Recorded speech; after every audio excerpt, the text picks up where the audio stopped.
Being English Classes, your master key towards perfection. Hello friends, being English classes में आपका फिर से एक बार स्वागत है। आज जो मैं एक नया वीडियो आपके सामने लेकर आया हूँ और एक नया लेसन है। ये लेसन है द वॉटर। लेसन स्टार्ट करने से पहले मैं आप लोगों का शुक्र अदा करना चाहता हूँ कि आप लोगों ने मेरे जितने भी लेसन्स हैं और जितने भी वीडियोस हैं उस सारे वीडियोस को आप लोगों ने काफ़ी पसंद किया है। और कमेंट्स में मैंने बहुत सारे आप लोगों के डिमांड्स देखे हैं, रिक्वेस्ट देखे हैं, सजेशंस देखे हैं। उन सारे कमेंट्स में से एक कमेंट्स मुझे कुछ ऐसा मिला था कि द वॉटर जो ये लेसन है ये मैं आप लोगों को सिखाऊं और इस पर एक वीडियो बनाऊं। तो चलिए स्टार्ट करते हैं इस लेसन द वॉटर के बारे में। द वॉटर लेसन स्टार्ट करने से पहले मैं आप लोगों से कुछ वोटिंग सिस्टम के बारे में डिस्कस करना चाहता हूं। आप लोगों को तो पता होगा कि इंडिया एक डेमोक्रेटिक कंट्री है, यानी यहाँ पर जो लीडर डिसाइड करते हैं हम लोग, वो सारे इंडियंस जो लोग होते हैं ये लोग वोटिंग सिस्टम के तौर पर या वोटिंग सिस्टम के बेस पर अपना लीडर चूज़ करते हैं। तो इंडिया जैसे ऐसे बहुत सारे कंट्रीज़ हैं जो इस तरह से वोटिंग करते हैं और कुछ ऐसे भी कंट्रीज़ होते हैं जहाँ पर जो लीडर्स होते हैं वो सेल्फ प्रोक्लेम्ड, यानी खुद को ही वो लोग अपने आप को लीडर समझते हैं या डिक्लेयर कर देते हैं कि वही लीडर होंगे इस तरह से। या कुछ ऐसे भी कंट्रीज़ है जिसे राजशाही कहा जाता है। वहाँ के जो लोग होते हैं वो परंपरागत यानी बाप दादा के ज़माने से राजा महाराजा होते आते रहते हैं। ठीक है, जैसे सऊदी अरेबिया का एग्जांपल दे सकता हूँ मैं, और जहाँ पर आप लोग देख सकते हैं सऊदी प्रिंस या किंग, इस तरह से कुछ वहाँ का कॉन्सेप्ट होता है। लेकिन इंडिया में वैसा नहीं होता। इंडिया में जो लीडर्स हम लोग चूज़ करते हैं वो वोटिंग सिस्टम से होता है। स्कूल्स के और कॉलेज के ज़माने में भी आप लोगों ने देखा होगा, जब भी आप लोग क्लास रिप्रेजेंटेटिव यानी CR को चूज़ करना होता है या कोई मॉनिटर को चूज़ करना होता है, तो आप लोगों की जो क्लास टीचर होती है वो एक पर्चा तैयार करती है जिस पर वो सारे नाम लिखे होते हैं और आप लोगों को वो कहती है कि एक डब्बे में डाल दो। फिर वो काउंटिंग सिस्टम के करने के बाद में जिसके ज़्यादा वोट्स आते हैं तो वो पर्टिकुलर इंसान या स्टूडेंट उस क्लास का मॉनिटर बनता है, कुछ इस तरह से। तो यहाँ पर आप लोग के सामने दो क्वेश्चंस हैं प्री रीडिंग एक्टिविटी के बारे में, तो वो आज हम लोग डिस्कस करेंगे। सबसे पहले, do you have a voting system in your college. जैसे कि मैंने आप लोगों को कॉलेज के बारे में अभी ही बताया कि कुछ कॉलेज ऐसे होते हैं जहाँ पर क्लास रिप्रेजेंटेटिव, हर एक क्लास का एक मॉनिटर होता है और मॉनिटर का दूसरा नाम क्लास रिप्रेजेंटेटिव होता है। तो वहाँ का सिस्टम कैसा होता है, आप लोगों को पता होगा कि मॉनिटर को कैसे अपॉइंट किया जाता है और ये सारी चीज़ें। तो दूसरा क्वेश्चन कुछ इस तरह से है, to what extent is voting important for democracy. Democracy यानी इंडिया के लिए, इंडिया जैसे देश के लिए वोटिंग सिस्टम क्यों ज़रूरी है।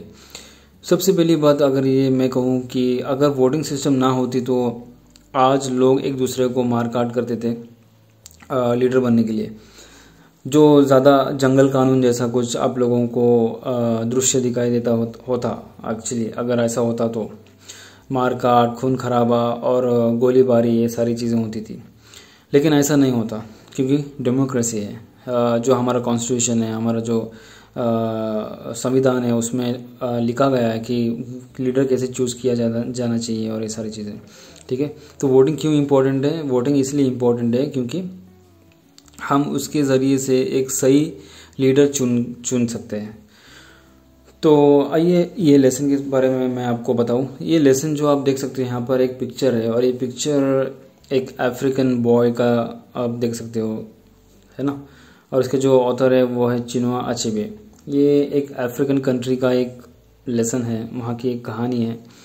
और इस कहानी में जितने भी नाम जो दिए गए वो सारे के सारे अफ्रीकन नेम्स हैं, जैसे कि रूफुस ओकोके और इस तरह के कुछ नाम होंगे। आप लोगों को इस नाम से फेमिलियर होना पड़ेगा क्योंकि जब भी आप आंसर लिखोगे, यहाँ पर मैं आपको और एडवाइस देना चाहता हूँ। देखो, एक लेक्चरर होने के नाते, क्योंकि मैं बहुत सारे ऐसे आंसर पेपर्स चेक करता हूँ, तो मेरा एक सजेशन आप लोग को ये होगा कि जब भी आप आंसर लिखते हो तो जहाँ तक हो सके आप लोग वो कैरेक्टर का नाम लिखा करो। जैसे कि अभी इस कैरेक्टर का नाम है कुछ रूफुस ओकोके, तो रूफुस ओकोके इस तरह से लिखा करो। आप लोग ही मत लिखो, ज़्यादातर ही मत लिखो। अगर आपको नाम पता हो तो आप कैरेक्टर का नाम भी लिख सकते हो, तो बेटर रहेगा वो। तो चलिए स्टार्ट करते हैं। दरअसल इस लेसन में कुछ एक ऐसा कैरेक्टर होता है जो एक पर्टिकुलर पार्टी से बिलोंग करता है। वो उसी पार्टी को बिलोंग करता है और उसी पार्टी के लिए जिद्दोजहद और मेहनत वगैरह करता रहता है। लेकिन आगे जाकर उसे कोई ब्राइब यानी कोई रिश्वत देता है कि वो उस पार्टी को वोट ना देकर ऑपोजिशन पार्टी को वोट दें। आए दिन आप लोग देख रहे होंगे कि न्यूज़ में आप लोगों ने सुना होगा कि ये पर्टिकुलर पार्टी का मेंबर उस पर्टिकुलर पार्टी में चला गया, और फिर आपको ये भी पता चल जाता है कि वो पर्टिकुलर जो एमएलए है उसने 200 करोड़ में वो बिक गया और दूसरे पार्टी को उसने वोट दे दिया, इस तरह से। तो गवर्नमेंट फॉर्म करना और गवर्नमेंट बनाना, अब ये गवर्नमेंट बनाना और गवर्नमेंट फॉर्म करने का मतलब क्या होता है? एक पर्टिकुलर मेंबर, पार्लियामेंट मेंबर की ज़रूरत होती है एक गवर्नमेंट तैयार करने के लिए। अब मुझे वो एग्जैक्टली वो नंबर याद नहीं है, अगर आप लोग को वो नंबर याद हो तो आप लोग कमेंट में लिख सकते हो। तो एक पर्टिकुलर मेंबर्स, इतने सारे मेंबर्स की ज़रूरत थी एक मेजोरिटी में आकर एक गवर्नमेंट तैयार करने के लिए। तो ऑपोजिशन पार्टी क्या करती है कि ये गवर्नमेंट को गिराने के लिए वो उन मेंबर्स के पार्टी को खरीद लेती है, ठीक है। वो 200 करोड़ 300 करोड़ में वो बिक जाते हैं। फिर वो जो पार्टी मेंबर्स होते हैं वो उस पर्टिकुलर पार्टी मेंबर यानी ऑपोजिशन पार्टी में चले जाते हैं। तो इससे क्या होता है कि वो गवर्नमेंट बिखर जाती है या जो बर्बाद होती है, ऐसा इस तरह से कुछ होता है, ठीक है। तो उसी तरह का कोई सीन आप लोग इस लेसन में भी देख सकते हो। तो मैं ये लेसन को थोड़ा सा सस्पेंस में रखना चाहता हूँ कि आप लोग को थोड़ा सा इंटरेस्ट आ जाए। एंड तक मैं आपको ये नहीं बताऊंगा कि एग्जैक्टली इस लेसन में समरी क्या है, बस मैंने आप लोग को आपको एक आइडिया दिया है ओवरऑल कि ये लेसन है क्या। ये लेसन है दरअसल एक वोटिंग सिस्टम के बारे में, ठीक है। तो चलिए स्टार्ट करते हैं। Rufus Okoke, Ruf for short, was a very popular man in his village. Although the villagers did not explain it in so many words, Ruf's popularity was a measure of their gratitude to an energetic young man who, unlike most of his fellows nowadays, had not abandoned the village in order to seek any work in the towns. अब इतना बड़ा ये paragraph है, आप लोग को मैं एक शॉर्ट फॉर्म में बताता हूँ। रूफुस ओकोके नाम का एक इंसान है, उस इंसान को शॉर्ट फॉर्म में रूफ कहा जाता है। भाई ये जो रूफ है इसकी जो पर्सनालिटी है काफ़ी फेमस है अपने लोगों में। ये अपने गांव में काफ़ी जाना माना और पहचाना हुआ इस तरह का इंसान होता है। बाकी जो लोग होते हैं इस रूफ की उम्र के जितने भी लोग हैं उन्होंने क्या किया है, रोजी रोटी के लिए अपना गांव छोड़कर वो लोग शहर चले जाते हैं। लेकिन रूफ एक ऐसा इंसान है जो अपने गांव वालों को और अपने गांव को काफ़ी पसंद करता है, तो वो गांव छोड़कर नहीं जाता, ठीक है। तो although the villagers did not explain it in so many words, Roof's popularity was a major. अब रूफ जो है वो अपने गाँव में, जैसे मैंने आप लोगों को बताया, काफ़ी पॉपुलर है, काफ़ी नामचीन है, लोग उसे जानते हैं और ये सारी चीज़ें, ठीक है। एनर्जेटिक यंग मैन है, बातूनी है, बात करने वाला इंसान है। और देखो जाए तो लीडर्स को भी इस तरह से होना चाहिए। अगर ये सारी क्वालिटीज़ अगर एक लीडर में हो तो ही वो एक लीडर बन सकता है, क्योंकि लीडर को, ये जो मिनिस्टर्स और लीडर्स होते हैं इनको लोगों के बीच आना ज़रूरी है और लोगों के साथ में मिंगल अप करना या बातचीत करना ये काफ़ी ज़रूरी है, ठीक है। ऐसे लोगों को इंग्लिश में एक्सट्रोवर्ट कहा जाता है। अब इसका ऑपोजिट आप लोग देखोगे, कुछ ऐसे भी लोग होते हैं जो घर में हमेशा रहना पसंद करते हैं, एक रूम पकड़ कर बैठेंगे वो लोग कहीं ना कोने में।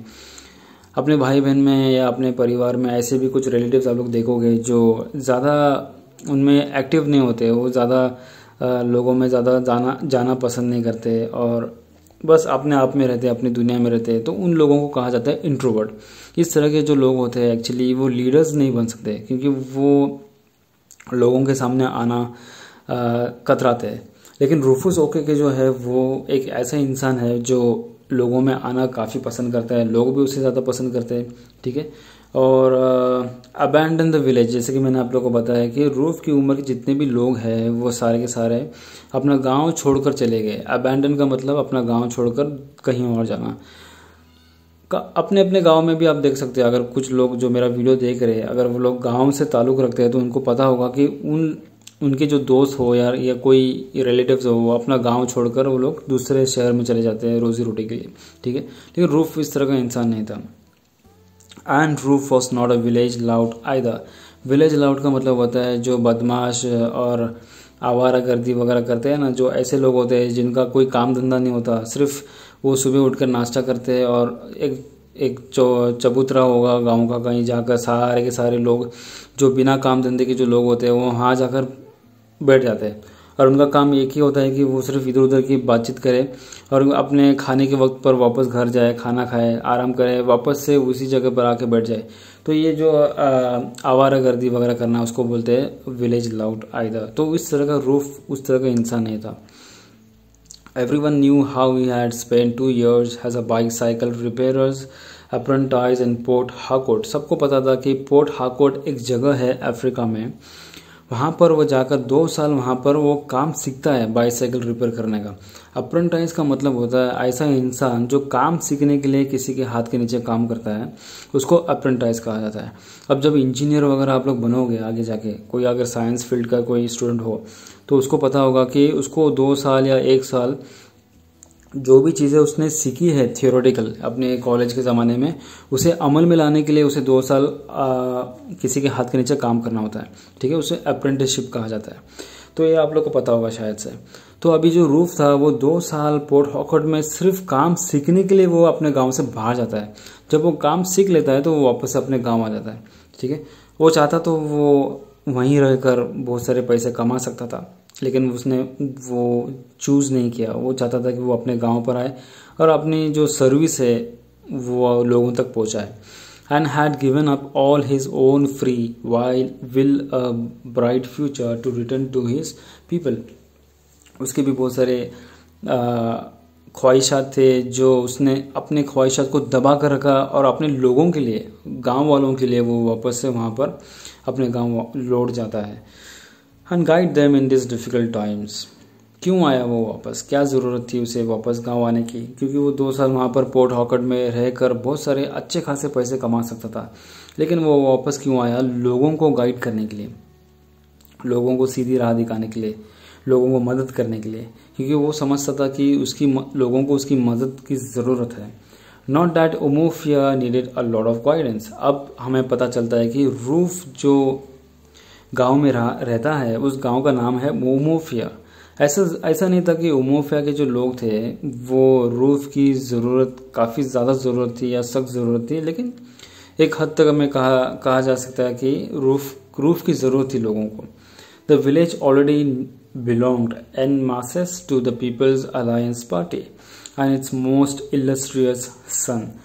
यहाँ पर देखो, एन मास का मतलब होता है यहाँ पर जब किसी तबके के लोग या किसी कम्युनिटी के लोग पूरी तरह से एक पर्टिकुलर पार्टी को या जो जितने भी जो लोग हैं उनकी सारे की सारी जो समझ है, उनका जो डिसीजन है वो एकजुट हो, तो उनको कहा जाता है एन मास। फॉर एग्जांपल, अगर किसी गांव में 2000 लोग रहते हैं, अगर सारे के सारे लोग एक पर्टिकुलर पार्टी को वोट करना चाहते हैं तो उन सारे लोगों को कहा जाएगा एन मास। ठीक है, तो उमोफिया जो गांव था वहाँ के जितने भी लोग थे वो पीपल्स अलायंस पार्टी, वहाँ की एक पार्टी है जिसका शॉर्ट फॉर्म है PAP, और वहाँ का सबसे हार्ड वर्किंग और मेहनती इंसान इलस्ट्रियस सन, यानी इलस्ट्रियस सन का मतलब, इलस्ट्रियस का मतलब होता है हार्ड वर्किंग। ठीक है, chief the honourable Marcus Ibe was minister of culture in the outgoing government. देखो, मार्कस आइबे जो है वो पीपल्स अलायंस पार्टी का एक मिनिस्टर था और कल्चरल मिनिस्टर था। कई सालों से वो वहाँ पर लगातार जीतते आ रहा था। तो which party which was pretty certain to be the incoming one has well. Nobody doubted that the honorable minister would be elected in his constituency. Marcus Ibe ये एक और नाम है जो कल्चरल मिनिस्टर था वहाँ का उमोफिया का। उमोफिया के जितने भी जो लोग हैं, गांव वाले हैं उमोफिया के, वो पूरी तरह से मार्कस आइबे को सपोर्ट करते हैं। वन साइड आप लोग बोल सकते हैं, अपनी लैंग्वेज में अगर बोलोगे तो वन साइड सपोर्ट है पूरे गाँव का। ठीक है, opposition to him was like a proverbial fly trying to move a dung hill. यहाँ पर इस लेसन में बहुत सारे अफ्रीकन प्रोवर्ब्स, मिसालें, यानी प्रोवर्ब्स का मतलब मिसालें, यहाँ पर अफ्रीकन मिसालें काफ़ी दी गई है। अभी एक ऐसा मिसाल यहाँ पर दिया है कि ये बताना चाहता है कि मार्कस आइबे के अगेंस्ट खड़ा रहना एक ऐसा है जैसे कि एक मक्खी गोबर के टुकड़े को ढकेल रही है। ठीक है, नेशनल ज्योग्राफिक चैनल पे आप लोग देखोगे कि एक ऐसा पर्टिकुलर कीड़ा होता है जो काउ डंक यानी गोबर में ही वो पलता है, गोबर में ही वो खाना खाता है। इस तरह के जो कुछ कीड़े होते हैं, और वो अपने जो घर बनाता है वो गोबर से ही बनाता है। ठीक है, तो ये जो कीड़े होते हैं बड़े बड़े छोटे मोटे जो भी हो, तो ये जो कीड़े होते हैं वो गोबर के टुकड़े को ढकलना उनके लिए एक पहाड़ ढकलने जैसा होता है। ठीक है, तो यहाँ पर ये मिसाल ऐसी है कि अगर कोई भी इंसान मार्कस आइबे के खिलाफ इलेक्शन में खड़ा रहना चाहता हो तो वो इतना आसानी से मार्कस आइबे को हरा नहीं सकता। ठीक है, it would have been ridiculous enough without coming as it did now from a complete non-entity। इसका मतलब यहाँ पर यह होगा कि चाहे वो कोई नॉन एंटिटी का मतलब होता है चाहे वो किसी भी पार्टी से बिलोंग करे या वो खुद एक इंडिपेंडेंट कैंडिडेट बनकर खड़ा रहे मार्कस आइबे के सामने, लेकिन मार्कस जीतने वाला जो इंसान होगा जीतेगा ही मार्कस आइबे। अभी आजकल आप लोग देख रहे हो कि अपने इंडिया में जो इलेक्शन की जो हालात चल रहे हैं आप लोग को तो जाहिर सी बात है, मैं किसी पार्टी का नाम नहीं लूँगा यहाँ पर क्योंकि कंट्रोवर्शियल बन जाएगा ये इशू। तो आप लोग काफ़ी समझदार है, आपको पता होगा कि एक दो फेमस पार्टी है जो जिनके बीच में कुछ क्लैशेस चल रहे हैं, आप लोग देख सकते हो। ठीक है, as was to be expected, Roof was in the service of the honorable minister for the coming elections। इस तरह का जो लोग, इस तरह के जो इंसान हैं, रूफ जैसे लोग जो एनर्जेटिक है और लोगों में मिलना जुलना, ऐसा इंसान मिनिस्टर के हाथ के नीचे काम करने के लिए लग जाता है। अब मिनिस्टर्स के पीए होते हैं, पर्सनल असिस्टेंट, इस तरह के जो लोग होते हैं, राइट।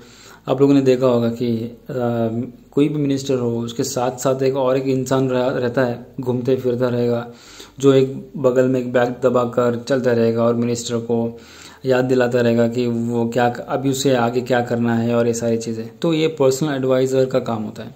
ठीक है, अब रूफ को ये नौकरी दी गई थी मार्कस आइबे का पर्सनल असिस्टेंट बनने के लिए। और रूफ, सबसे पहली खासियत रूफ की ये थी कि वो लोगों को काफ़ी अच्छी तरह से जानता है।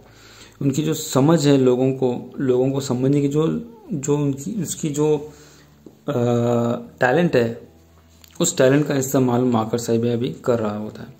He had become a real expert in election campaigning at all levels, village, local government और national। अब रूफ जो है वो इतना एक्सपर्ट बन चुका है, एक्सपर्ट पैनल या न्यूज़ चैनल में आप लोग देखोगे कि 4-5 इस तरह के जो लोग होते हैं वो डिस्कस करते रहते हैं कि इस बार कौन आएगा, कौन सी पार्टी आएगी, कितने वोट के साथ में आएगी, और ये सारी चीज़ें डिस्कस करते हैं, लड़ते हैं, झगड़ते हैं। आप लोगों ने देखा होगा, राइट। न्यूज़ में आप लोग भी देखोगे, अभी अपकमिंग इलेक्शन आ रहे हैं ना, तो इसमें आप लोगों को पता चल जाएगा कि ऐसे कुछ सो कॉल्ड एक्सपर्ट्स बैठ जाएंगे और वो लोग पूर्वानुमान यानी कि प्रेडिक्शन करेंगे कि कौन जीतेगा इस साल इलेक्शन में।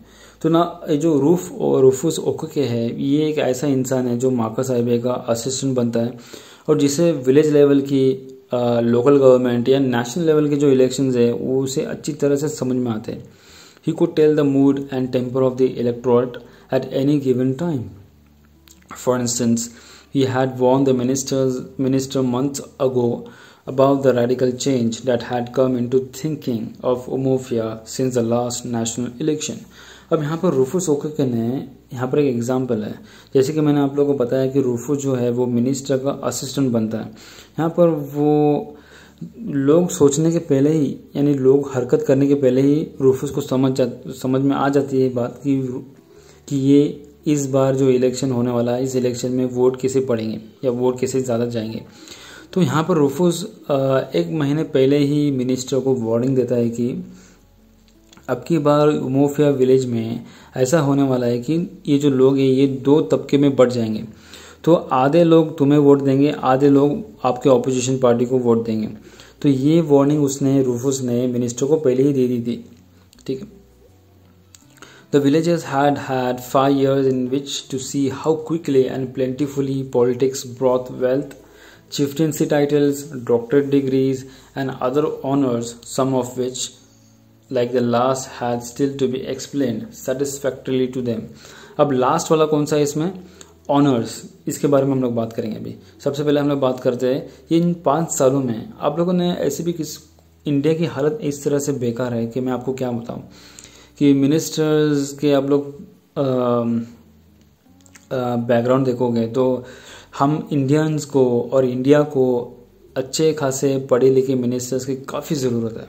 एक एग्जांपल मैं आपको देता हूँ यहाँ पर। कनाडा में आप लोग देखोगे कि डिफेंस मिनिस्टर वही बनता है जो डिफेंस में काम कर चुका है। डिफेंस से रिटायरमेंट लेकर जब कुछ सालों तक डिफेंस में या आर्मी में काम करने के बाद वो डिफेंस मिनिस्टर की पदवी पे आता है, क्योंकि इस तरह से जब वो डिफेंस मिनिस्टर बनेगा तो उसे पता चलेगा कि डिफेंस में क्या ऐसे कमज़ोरियाँ होती है या जो प्रॉब्लम्स डिफेंस को फेस करती है, ये सारी चीज़ें डिफेंस मिनिस्टर को, ये आर्मी वाला जब डिफेंस मिनिस्टर बनता है तो उसे पता चलता है। ठीक उसी तरह से एक डॉक्टर ही हेल्थ मिनिस्टर बनना चाहिए, ऐसा कनाडा में होता है। तो जो फील्ड के जो वो लोग हैं वो उसी फील्ड के मिनिस्टर्स बनते हैं।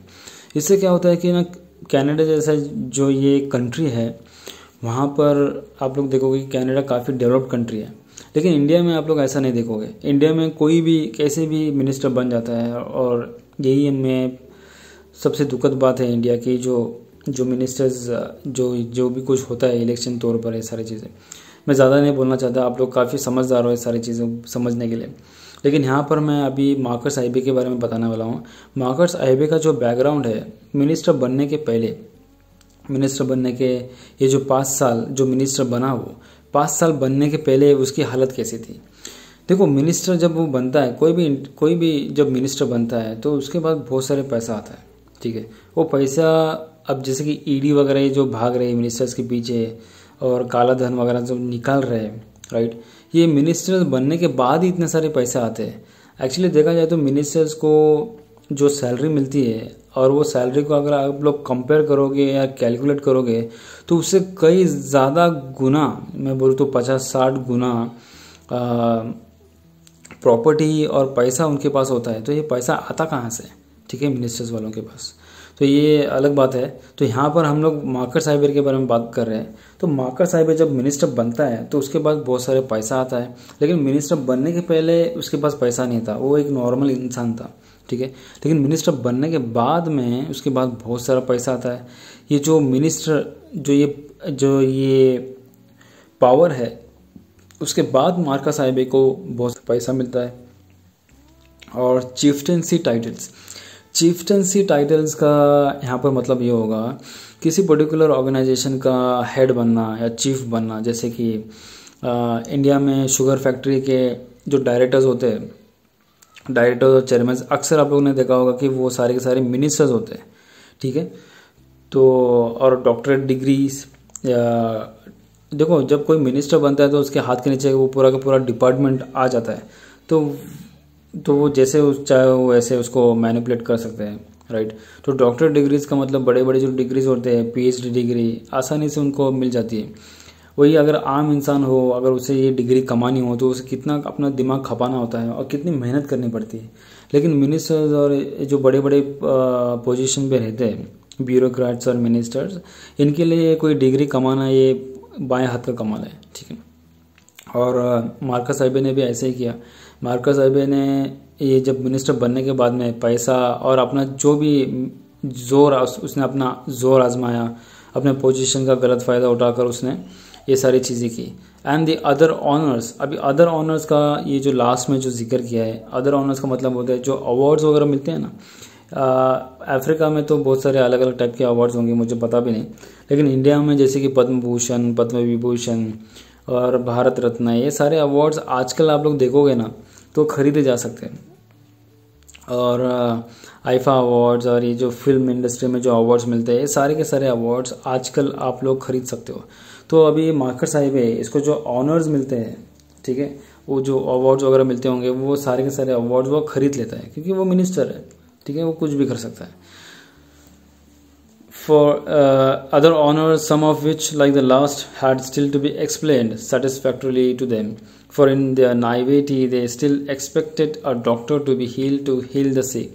मुझे भी ऐसे ही लगता था पहले कि ये जितने भी नाम के आगे जो डॉक्टर लगते हैं, शायद उन्होंने कोई डॉक्टरेट की डिग्री वगैरह हासिल की होगी, लेकिन बाद में आगे जाकर मुझे पता चला, जब मैं बड़ा हुआ तो मुझे समझ में आई कि डॉक्टर एक्चुअली दो टाइप के डॉक्टर होते हैं। एक डॉक्टर तो जो वो मेडिसिन वगैरह देता है और ऑपरेशन वगैरह ये वाले डॉक्टर हॉस्पिटल में जो होते हैं, और दूसरा डॉक्टर जो किसी रिसर्च के ऊपर का थीसिस पे काम करने वाला, उससे भी डॉक्टर कहा जाता है। पीएचडी वगैरह करते हैं ना, जैसे हमारे इंडिया में डॉक्टर एपीजे अब्दुल कलाम है, फिर डॉक्टर मनमोहन सिंह है, डॉक्टर राजेंद्र प्रसाद है। सो ये सारे के सारे एक्चुअली डॉक्टर्स नहीं है, यानी ये हॉस्पिटल में काम नहीं करते, लेकिन इनको डॉक्टर डिग्री मिली है, ठीक है।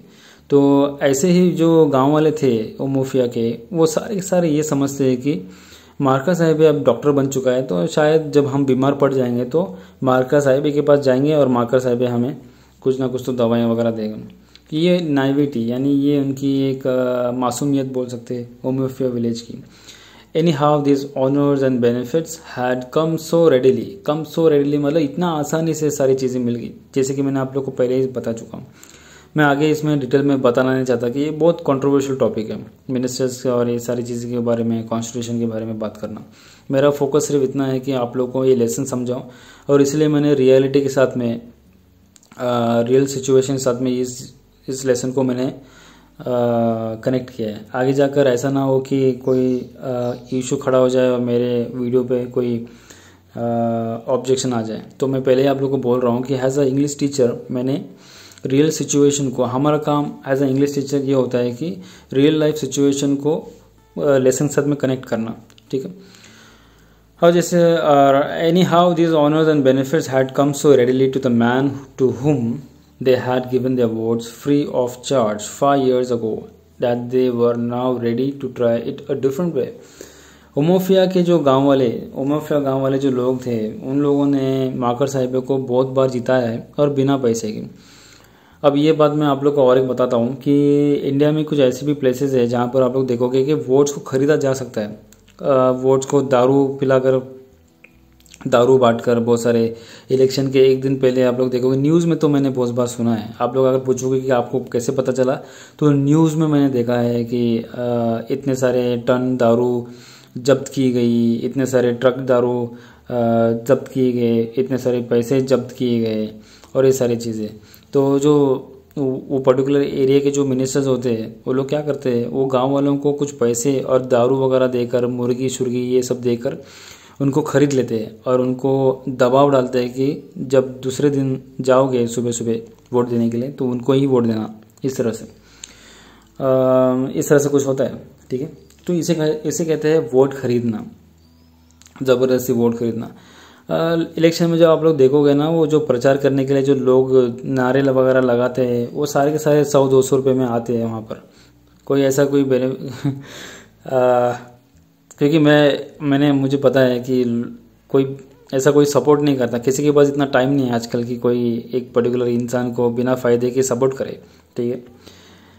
चलिए आगे बढ़ते हैं। फिर इस लेसन में क्या होता है कि वहाँ के जो ओमोफिया के जो गांव वाले होते हैं, उनको पता चल जाता है कि हम लोगों ने 5 साल और जितने भी साल मार्का साहिब को जिताया है, हम लोगों ने फ्री ऑफ कॉस्ट में जिताया है, यानी कि हम लोगों ने हमारा नुकसान करके लिया है। लेकिन अगली बार जब इलेक्शन आएगा, इसे हम वोट देंगे, लेकिन जब मार्का साहिब हमें कुछ पैसे देगा तो ही हम मार्का साहिब को वोट देंगे। तो इस तरह से कुछ डिसीजन हो जाता है अभी, ठीक है। तो चलिए आगे बढ़ते हैं। Their point was that only the other day Marker Sahib was a not too successful mission school teacher. Then politics had come to their village and he had wisely joined up. यहाँ पर कहते हैं कि marker Sahib कुछ हाल ही में, यानी कुछ ही दिन पहले की बात है, जैसे कि ज़्यादा दिन नहीं हुए इसको मिनिस्टर बन के, लेकिन मार्कर साहिब का एक बैकग्राउंड है। उसका बैकग्राउंड ये है कि मार्कर साहिब मिनिस्टर बनने के पहले एक स्कूल टीचर था, मिशन स्कूल टीचर। अब मिशन स्कूल टीचर का मतलब होता है कि कुछ ऐसे स्कूल्स होते हैं जो एक पर्टिकुलर कम्युनिटी चलाती है, जैसे खासकर क्रिश्चियन कम्युनिटी स्कूल चलाती है, उसको बोलते हैं मिशनरी स्कूल्स, ठीक है। इन जितने भी स्कूल्स होते हैं, इनका सिर्फ एक ही पर्पस होता है कि इंग्लिश एजुकेशन दिया जाए और उनके धर्म का प्रचार किया जाए, ठीक है। तो बड़े बड़े कॉन्वेंट स्कूल्स और क्रिश्चियन स्कूल्स आप लोग देखोगे, Saint Peter's high school, Saint Andrews high school, Saint Stanislaus high school, Saint Theresa high school, ये जितने भी माउंट मेरी हाई स्कूल, ये जितने भी सारे जो स्कूल्स होते हैं ये एक मिशनरी स्कूल्स होते हैं। ठीक है, तो उम्मीद है आप लोग को मिशनरी स्कूल का मतलब समझ में आ गया होगा। तो मार्कर साहिब इस तरह के कुछ मिशनरी स्कूल में वहाँ का स्कूल टीचर इस तरह से कुछ काम करता है मिनिस्टर बनने के पहले। तो वहाँ पर हुआ ऐसा कि जो मार्कर साहिब था वो इतना खास स्कूल टीचर नहीं था और उसका एक बैड बैकग्राउंड भी था, यानी कि वो एक फीमेल टीचर के साथ में मिसबिहेविंग, गलत हरकत करने की वजह से उसका नाम खराब हो चुका था। लेकिन उसी दौरान इलेक्शन, यानी कि ये जो वहाँ पर पॉलिटिक्स इंट्रोड्यूस होती है मूफिया में, फिर उसे समझ में आ जाता है मार्कर साहिब को कि अगर वो स्कूल से इस्तीफ़ा नहीं देगा तो हो सकता है कि जब उसे स्कूल से निकाला जाए तो उसकी बदनामी हो, इसीलिए उसने खुद से ही इस्तीफ़ा देकर पॉलिटिक्स ज्वाइन कर ली और पीएपी पार्टी का एक कार्यकर्ता जैसा बन गया। अब यहाँ पर और एक चीज़ मैं आपको बताता हूँ। इंडिया में आप लोग देखोगे जो मिनिस्टर्स बनते हैं ना, लीडर्स वगैरह, बड़े बड़े मिनिस्टर्स बनते हैं, आप लोग देखोगे बड़ा बड़ा नाम है और ऐसा चीज़ें। मैंने आपको अभी भी मैं बोल रहा हूँ कि मैं किसी का नाम नहीं लूँगा यहाँ पर, तो आप लोग खुद समझ सकते हो, आप लोग खुद रिलेट करो। आप लोगों ने कहा कि किसी मिनिस्टर को देखा हो तो, जो मैं अभी आपको बता रहा हूँ।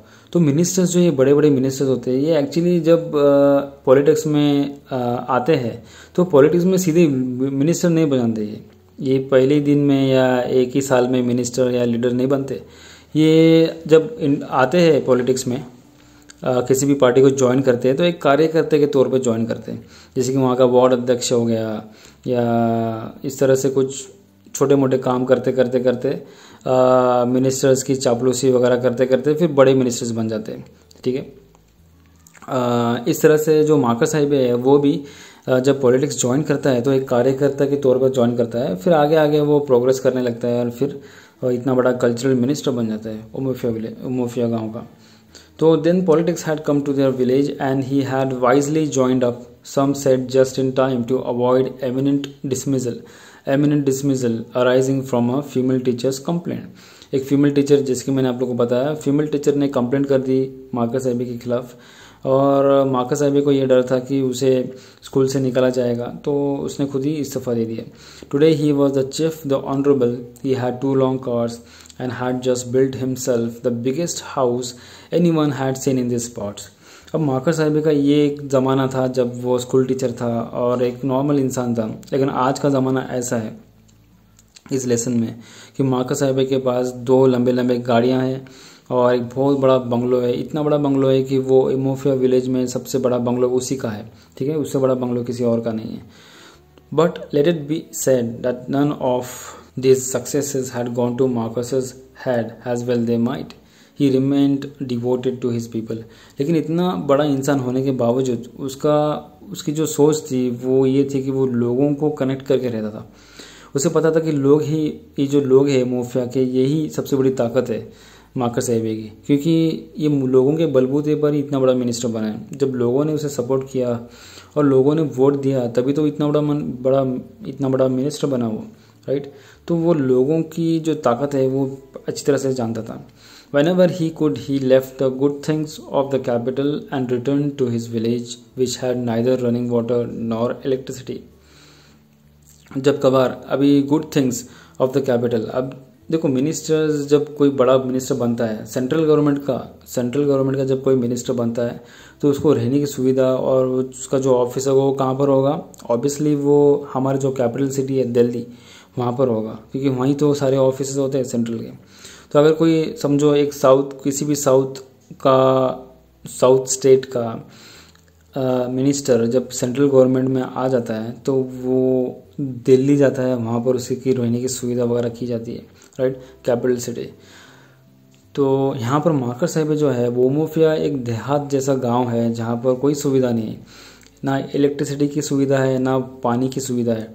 लेकिन जब वो कैपिटल सिटी से वापस अपने गांव आता है तो ऐसा गांव आता है जहाँ पर इस तरह का गांव जहाँ पर रनिंग वाटर नहीं है, इलेक्ट्रिसिटी नहीं है।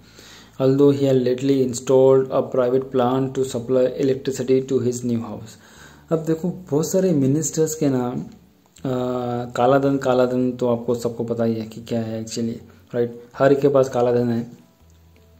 तो अक्सर देखा गया है कि जो बड़े बड़े जो लोग होते हैं, बिजनेसमैन होते हैं और ये सारी चीज़ें लोग होते हैं ना, तो इनके फार्म हाउसेस होते हैं। तो जब भी इनको टाइम पास करना हो या कोई गलत काम करना हो या कुछ छुप कर कुछ काम करना हो सोसाइटी से, तो वो फार्म हाउस चले जाते हैं। अब जो मार्कस साहिब है वो रहने के लिए कैपिटल सिटी में है, और रहने के लिए उमोफिया में नहीं है। उमोफिया में उसने सिर्फ बंगलो बांधा है वहाँ पर, और वहाँ पर वो सारी सुविधा है उस बंगलो में। खुद के लिए उसने एक इलेक्ट्रिसिटी प्लांट तैयार किया है। देखो, पूरे गांव को इलेक्ट्रिसिटी नहीं है, पूरे गांव को लाइट नहीं मिलती है, पूरे गांव को बिजली नहीं मिलती है, पानी की सुविधा नहीं है, लेकिन उसके फार्म हाउस में तुम देखोगे ना, इतना बड़ा बंगला है वो, वहाँ पर सारी सुविधाएं पानी की और लाइट की। तो आप समझ सकते हो कि कितना बड़ा पाखंडी मिनिस्टर है ये मार्कस साहिब, जो लोगों का सिर्फ इस्तेमाल कर रहा है, right. He new the source of his good Fortune. Good Fortune यानी कि जो पैसा कहाँ से आ रहा है, किस वजह से आ रहा है, उसे कहते हैं सोर्स। सोर्स का मतलब होता है कि कहाँ, ऐसी जगह, उस जगह जहाँ से वो चीज़ आती है। For example Krishna river. अभी जो कृष्णा रिवर है वो कहाँ से आता है, उसका जो उगम स्थान जहाँ से वो पानी बह रहा है वो है महाबलेश्वर का मैं बोलूँ तो सातारा, एक महाराष्ट्र में एक गांव है, गांव नहीं, एक बहुत बड़ा शहर है सातारा, वहाँ पर महाबलेश्वर एक जगह है। तो वहाँ से उसका उगम स्थान है कृष्णा नदी का। कृष्णा नदी कितनी बड़ी नदी है, वो पूरी तरह से महाराष्ट्र, कर्नाटक और तेलंगाना में या हैदराबाद में उसका विलीन होती है। वो इतनी लंबी नदी है, लेकिन स्टार्ट कहाँ से होती है, वो महाबलेश्वर से। तो उसका सोर्स, ये रिवर का जो सोर्स है वो है महाबलेश्वर, ठीक है। तो अभी ये जो पैसे आ रहे हैं मार्कस साहिब के पास, वो कहाँ से आ रहे हैं, ये लोगों की तरफ से ही आ रहे हैं, लोगों की वजह से ही आ रहे हैं। Unlike the little bird who ate and drank and went out to challenge his personal spirit, Markers had christened to his new house Mofia Mansions in the honor of his village. अभी जो Marcus Sahib है यहाँ पर और एक मिसाल दी गई है। देखो, एक जो पक्षी होता है ना, उसे खाना हासिल करने के लिए अपना घोंसला छोड़कर जिद्दोजहद स्ट्रगल करने के बाद उसे वो खाना हासिल होता है। काफ़ी ढूंढना पड़ता है, अपनी जगह से दूसरी जगह जाना पड़ता है, राइट। और अपनी जगह से यानी अपने घोंसले से काफ़ी दूर उड़ने के बाद उसे कहीं ना कहीं वो खाना मिलेगा, राइट। लेकिन मार्कस साहिब का ऐसा नहीं था। मार्कस साहिब को जो वो फॉर्च्यून जो मिल रही थी वो वहीं की वहीं उमोफिया विलेज से ही मिल रही थी, तो उसे ज़्यादा कोई तकलीफ उठाने की ज़रूरत नहीं पड़ी। अब देखो, कुछ मिनिस्टर्स इंडिया में ऐसे होते हैं जो वो पर्टिकुलर एरिया से जीत कर आते हैं। चलो, मैं अभी एग्जांपल नहीं देना चाहता, मेरे दिमाग में बहुत सारे एग्जांपल्स है, बहुत सारे नाम है मिनिस्टर्स के, लेकिन मैं इसे एक न्यूट्रल तरीके पर रखना चाहता हूँ इस लेसन को। इसलिए मैं किसी मिनिस्टर या किसी पार्टी का नाम नहीं लूँगा। तो बस इतना समझो आप लोग कि मिनिस्टर एक पर्टिकुलर, समझो मिनिस्टर वो गांव का है, तो उस गांव का जितने भी लोग हैं वो उसे सपोर्ट करते हैं मिनिस्टर बनने के लिए, ठीक है। इतना समझ में आ जाओ। तो मार्कस साहिब जहाँ से वो मिनिस्टर बना, कल्चरल मिनिस्टर, वहाँ के जो उमोफिया गांव के जो जितने भी लोग हैं उन लोगों ने उसे मदद की मार्कस साहिब को कल्चरल मिनिस्टर बनाने के लिए, ठीक है। तो इसे ज़्यादा डिफ़िकल्टी हासिल नहीं हुई। वो बर्ड, यानी जो बर्ड और मार्कस साहिब का जो कंपैरिजन किया ना यहाँ पर, वो अब क्रिश्चियन का मतलब होता है कि नाम देना। क्रिश्चियनिटी जो ये धर्म है, वहाँ पर क्या होता है कि क्रिश्चियन का मतलब होता है क्रिश्चियन सेरेमनी, नामकरण जो कहते हैं ना, उसको बोलते हैं क्रिश्चियन सेरेमनी। तो मार्कस साहिब ने क्या किया, सिर्फ दिखावा करने के लिए कि वो ओमोफिया गांव को कितना पसंद करता है, उसने अपने बंगले का नाम ओमोफिया मैंशन रख दिया, तो ताकि गाँव वालों को भ्रम हो जाए और वो अंधेरे में रहे कि मार्कस साहिब गांव वालों का भला चाहता है और वो गांव वालों का शुभ चिंतक है, ठीक है। जो मिनिस्टर्स आप लोग के घर पर हाथ जोड़कर आते हैं, तो वो बहुत सारी लंबी चौड़ी लिस्ट बनाकर लेके आते हैं, हम लोग ये करेंगे, वो करेंगे, सड़क बनाएंगे, पानी आपके घर तक आएगा, आपको सिर्फ नल खोलना है, पानी आ गया। इस तरह से बहुत सारे वादे वगैरह करते हैं, और जब 5 साल पूरे हो जाते हैं तो फिर से वही कि वहीं हम लोग वहीं रहते हैं, राइट। इस तरह से कुछ मार्कस आइबे का भी सिचुएशन होता है। तो यहाँ पर मार्कस आइबे क्या करता है कि अपने बंगले का नाम ओमोफिया मैंशन रखता है in honour of his village, and he had slaughtered 5 bulls and countless goats to entertain the people on the day it was opened by the archbishop। Archbishop जो होता है ना, ये क्रिश्चियनिटी में एक रिलीजियस पर्सन होता है। जैसे हमारे जो भी धर्म हो, आप लोग जिस भी धर्म से ताल्लुक़ रखते हो, तो आपके अपने अपने धर्म में आप लोग के जो लोग होंगे, जो रिलीजियस पर्सन होंगे, ठीक है। तो ये जो लोग होते हैं ना, ये लोग क्या करते हैं, अभी समझो हम लोगों ने घर बनाया तो वास्तु शांति करते हैं। अब ये वास्तु शांति अपने अपने रिलीजन में अलग अलग नाम से पुकारे जाते हैं, राइट। हमारे एरिया में इसे कहते हैं ठंडी, घर की ठंडी करना, ठीक है। तो दूसरे रिलीजन में इसको वास्तु शांति बोलते हैं, कुछ और रिलीजन में से कुरान खानी, इस तरह से नाम दिए गए। तो दरअसल ये सारी की सारी चीज़ें एक ही है। जब भी कोई इंसान नया घर बनाता है तो उस घर ठंडा हो, यानी वो घर की शांति हो, घर शांत रहे, इसलिए कुछ रिलीजियस सेरेमनीज या कुछ करते हैं, ठीक है, कार्यक्रम वगैरह कुछ करते हैं अपने अपने धर्म के हिसाब से। तो मार्कस आइबे ने भी अपने धर्म के अनुसार उसने आर्क बिशप जो रिलीजियस पर्सन है उसे बुलाकर स्लॉटर्ड 5 bulls, 5 बैल और बहुत सारे अनगिनत बकरियों को और बकरों को उसने काट कर जो फीस्ट यानी दावत रखी, ठीक है। दरअसल हम लोग जब भी वास्तु शांति और इस तरह का जो फंक्शन रखते हैं वो इसलिए नहीं रखते कि हमारे घर की शांति हो। दरअसल हमारा सबसे बड़ा मकसद ये होता है कि हम लोगों को दिखाना चाहते हैं कि हमारा घर कितना बड़ा है। अब हमारा घर देखो और कितने सारे हम लोगों ने कितने खर्चे किए घर पर, ये देखो, ठीक है। तो जब भी आप किसी के घर पर जाओगे वास्तु शांति के लिए, तो जो घर का जो मालिक होता है ना, वो आप लोगों को घर दिखाता है, ये देखो हमारा टाइल्स, ये देखो हमारा मार्बल्स, ये देखो कलर, और कैसे हम लोगों ने ये खर्चे किए और ये सारी चीज़ें। तो दरअसल मकसद ये सारा होता है। तो आई होप आप लोग को समझ में आ गया होगा। ये लेसन का पार्ट 2 में आप लोग को जल्द से जल्द लेकर आऊँगा। मैं चाहता हूँ कि आप लोग इस लेसन के ऊपर कमेंट करो, आप लोग को ये लेसन कैसे लगा है आप मुझे बताओ, ताकि मुझे भी एक मोटिवेशन मिले, मुझे भी लगे कि आप लोग ये लेसन देख रहे हो और लेसन पसंद कर रहे हो। देखते रहे being English classes. Thank you very much.